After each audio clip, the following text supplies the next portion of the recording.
তো গাইস, রঘু ডাকাত ভার্সেস দেবী চৌধুরী রানীর লড়াই কিন্তু পুরোপুরি জমে উঠেছে বাংলার বক্স অফিসে। এখনো পর্যন্ত লড়াই কিন্তু চলছে এবং দেখতে দেখতে দেবী চৌধুরী রানী মুভিটা তার অলরেডি 15 দিন কমপ্লিট করে ফেলেছে এবং রঘু ডাকাত তার 16 দিন কমপ্লিট করে ফেলেছে।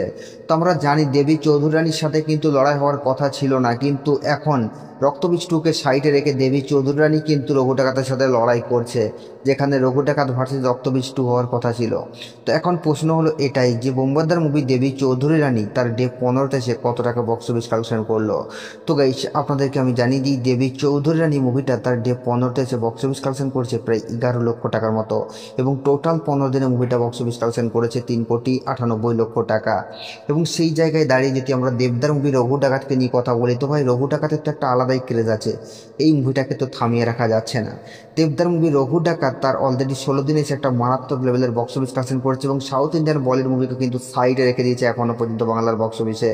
এবং রঘু ডাকাত তার ডে 16তে এসে বক্স অফিস কালেকশন করছে প্রায় 17 লক্ষ টাকার মতো এবং টোটাল 16 দিনে মুভিটা গ্রস বক্স অফিস কালেকশন করেছে 14,49,00,000 টাকা।